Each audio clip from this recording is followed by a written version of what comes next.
Now that you're aware of the old blueprints, it's time to do something that might feel uncomfortable. It's time to demolish the limiting beliefs that have been holding you hostage. A limiting belief is any thought that restricts your potential. It's a mental ceiling you've placed on yourself. And here's the thing about ceilings. You can't see beyond them. They become your reality, not because they're true, but because you believe they are. Maybe your limiting belief sounds like this: I'm not smart enough to succeed in business. I'm too old to start something new. People like me don't get opportunities like that. I always mess things up. I'm just not a confident person. Listen carefully. None of those statements are absolute truths. They are conclusions you've drawn based on limited evidence and repeated so many times that they've become your identity. But your identity is not fixed, it's fluid. It's something you create with every thought you choose to believe. Here's how you demolish a limiting belief. You challenge it with questions, not to be nice to yourself, but to expose the lie. Ask, is this belief 100% true in every situation? Usually, the answer is no. There are exceptions, moments when you did succeed, times when you were confident, evidence that contradicts the belief. Ask, where did this belief come from? Often, you'll trace it back to one moment: a teacher who said you weren't good at math, a parent who told you to be realistic, a partner who made you feel small. One moment, one person, and you turned their opinion into your truth. Ask yourself, what would be possible if I did not believe this? This is where it gets interesting, because suddenly you see a version of your life that could exist if you removed that mental barrier, and that vision starts to pull you forward. Now replace the limiting belief with an empowering one, not a fantasy, but a truth based on possibility. Instead of "I'm not smart enough," say "I'm capable of learning what I need to know." Instead of "I always fail," say "I've learned valuable lessons and I'm getting better every day."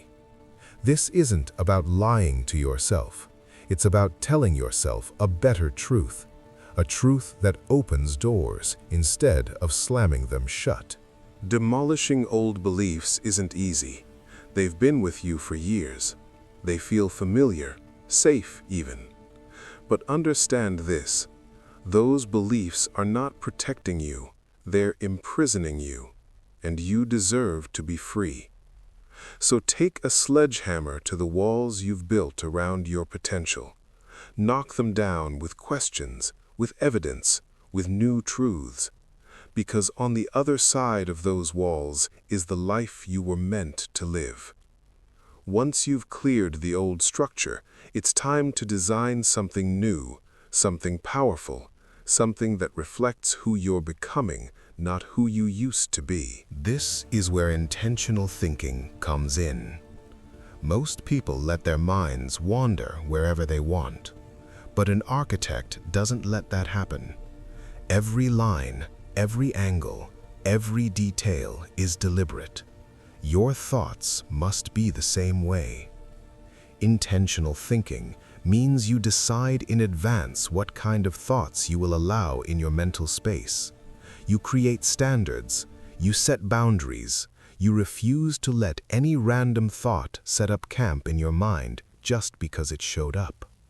Here's how you design your mental blueprint. Start by defining your mental architecture. What kind of mind do you want to have? A mind that sees opportunity in obstacles. A mind that stays calm under pressure. A mind that believes in your ability to figure things out.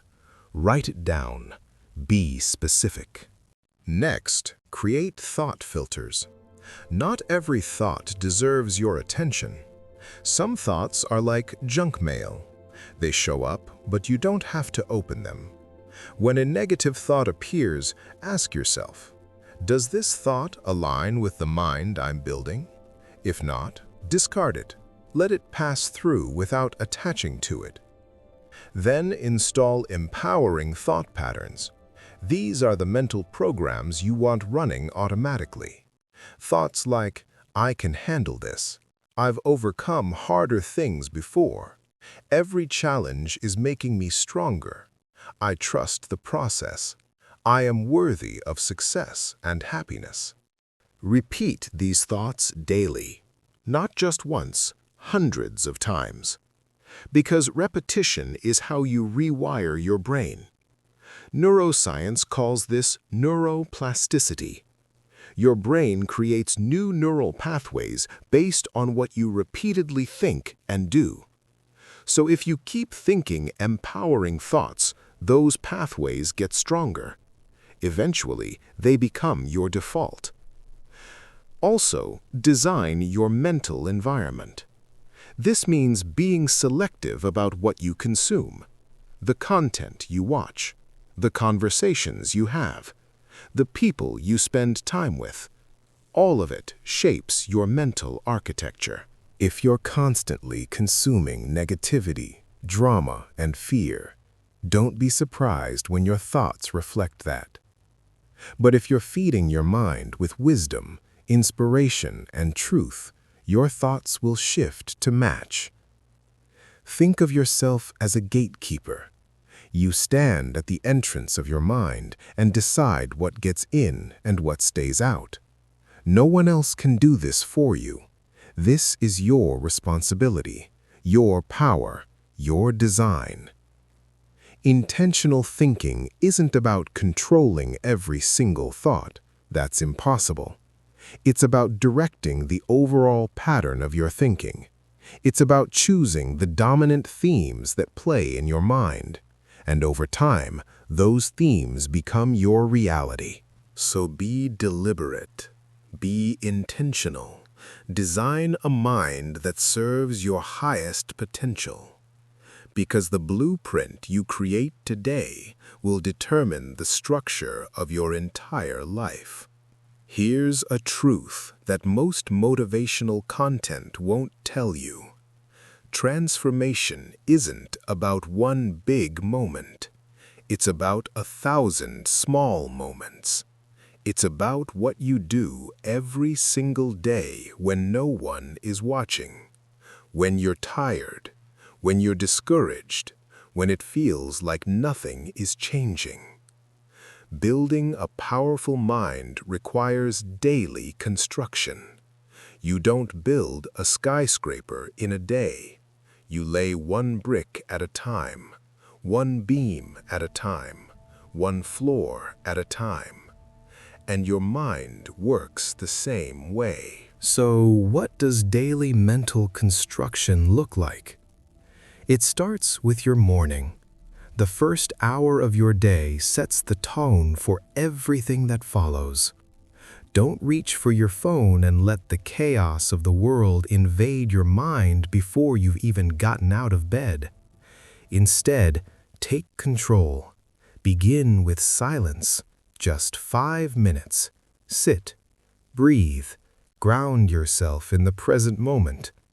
This simple practice trains your mind to be still, to focus, to not react to every impulse. Then, set your mental intention for the day. Not what you're going to do, but who you're going to be. Decide in advance how you want to show up. Today, I will be patient. Today, I will be confident. Today, I will see solutions, not problems. This one decision creates a filter for your entire day. Next, practice gratitude. Not because it's trendy, but because it rewires your brain. When you focus on what you're grateful for, you train your mind to look for the good. And whatever you look for, you will find. Throughout the day, practice mental check-ins. Pause every few hours and ask yourself, what am I thinking right now? Is it helping me or hurting me? If it's hurting you, interrupt the pattern. Take 3 deep breaths. Refocus on your intention. In the evening, reflect. Review your day, not with judgment, but with curiosity. Where did you show up strong? Where did you slip into old patterns? What did you learn? This reflection cements the lessons and prepares you for tomorrow. Also, feed your mind daily. Read something that elevates your thinking. Listen to something that challenges you to grow. Surround yourself with ideas that expand your perspective. Your mind is always hungry. Feed it well. And here is the most important part. Be consistent. Don't expect results after one day or one week. Building a powerful mind is a lifelong practice. There will be days when you don't feel like doing the work. Do it anyway. That's when it matters most. Because here's what happens over time. The practice becomes automatic. The new thoughts become natural. The empowering beliefs become your identity. And one day, you'll look back and realize you're not the same person you used to be. You've built something extraordinary, not overnight, but brick by brick, thought by thought, day by day. This is the work of the architect, and you are that architect. So get to work. Your masterpiece is waiting to be built. You've built something powerful, but here's the truth about any great structure. It requires maintenance. It requires protection. It requires vigilance. Because the forces of decay, doubt, and negativity never stop. They will always try to tear down what you've built. This is not meant to discourage you. It's meant to prepare you. Mental mastery is not a destination you reach and then coast. It's a practice you commit to for life. So how do you protect your mental kingdom? First, you guard your gates. You become selective about what and who you allow in. Some people are toxic. They drain your energy. They plant seeds of doubt. They project their limitations onto you. You must love them from a distance. Your peace is not negotiable. Second, you do regular mental audits. Once a week, sit down and ask yourself, what thoughts have been dominating my mind lately? Are they serving me? Are they aligned with who I'm becoming? If not, adjust. Course correct. Don't let negative patterns build up unnoticed. Third, you practice mental resilience. Life will test you. Unexpected challenges will come. Failures will happen. Rejections will sting. But your response to these moments determines everything. Will you collapse back into old thought patterns? Or will you use these moments to prove how strong your mental foundation has become? Resilience is built through adversity. Every time you choose empowering thoughts in the face of difficulty, you strengthen your mind. Every time you refuse to give up when things get hard, you reinforce your mental architecture. This is how masters are made. Fourth, you stay humble and curious. No matter how much you grow, there's always more to learn.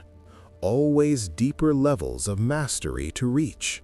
Always blind spots to uncover. Stay open.